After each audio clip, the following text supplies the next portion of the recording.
جی بسم اللہ الرحمن الرحیم. علی محمد خان صاحب ہمارے ساتھ موجود ہے. 5ویں بار گرفتاری کے بعد آج ان کو مردان سیشن کورٹ میں پیش کیا گیا ہے. سر کیا میسج دیں گے پاکستانی کو؟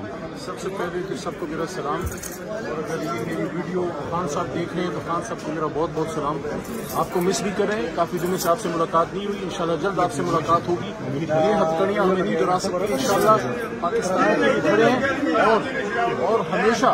اور ہمیشہ اس جھنڈے کے لیے کھڑے ہونے والے لوگ، اس جھنڈے کے لیے کھڑے ہونے والے لوگوں کے ہاتھ میں یہ پہنایا گیا ہے تو کوئی مسئلہ نہیں ہے.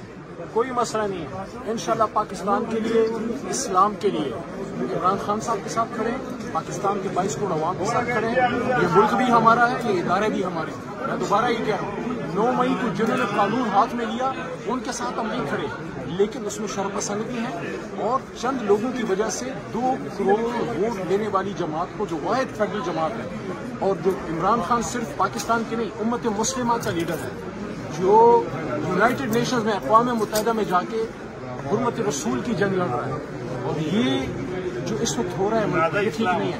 الیکشن کی طرف ملک کو لے کے جائیں، الیکشن ہو، عوام اپنا فیصلہ کرے. وہ خان صاحب کو ووٹ دیتے ہیں، وہ میاں صاحب کو دینا چاہتے ہیں، وہ زرداری صاحب کو ووٹ دینا چاہتے ہیں، لیکن فیصلہ عوام کرے.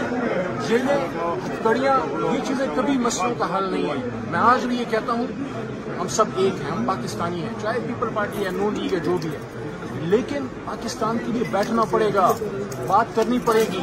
مسئلے بات سے حل ہوتے ہیں. آپ بات کریں، اور سیاستدان تو ہوتا ہی بات کرنے کے لیے. ملک کا سابق وزیر اعظم بار بار آپ کو کہہ رہا ہے آپ بات کریں، اور آئین کے مطابق. اس وقت میں مردان بار جو میری جڑ ہے، جو میری بنیاد ہے، یہ سارے جتنے بھی جماعت صرف پی ٹی آئی کے نہیں ہیں، یہ میرے بھائی ہیں، ہم کالے کوٹ کے بھائی ہیں، ہر جماعت سے ان کا تعلق ہے. میں اپنے ہوم بار سے یہ بات کر رہا ہوں. آئین کی خلاف ورزی ہو رہی ہے. آئین کے مطابق ابھی صوبائی اسمبلی کے الیکشن ہو جانے چاہیے تھے. سپریم کورٹ کی کوئی وقت نہیں رہ رہی. سپریم کورٹ حکم دے رہی ہے، کوئی وقت نہیں. عدالتیں حکم دے رہی ہے، کوئی وقت نہیں. یہ تو میں سلام پیش کرتا ہوں. مجھے فخر ہے اپنے اس کالے کوٹ کے جو میرے بھائیوں نے پہنا ہوا ہے. کالا کوٹ نہ ہوتا نہ پاکستان بنتا، نہ پاکستان کے قائد جو ہے وہ پاکستان بنا پاتے. وکلاء نے پاکستان بنایا تھا، آج بھی وکلاء کھڑے ہیں. میں آخر میں پھر یہ کہنا چاہتا ہوں، جن لوگوں نے نقصان کیا ہے، میں پہلا آدمی ہوں جو اریسٹ سے پہلے، لوگ اریسٹ کے بعد بات کرتے ہیں، میں نے اریسٹ سے پہلے بات کی 11 مئی کو. مجھے تو نہیں پتا میں کیوں اریسٹ ہو رہا ہوں. سپریم کورٹ جانے سے پہلے میں نے یہ بات کی تھی کہ جنہوں نے غلطی کی ہے ان کو سزا ملنی چاہیے.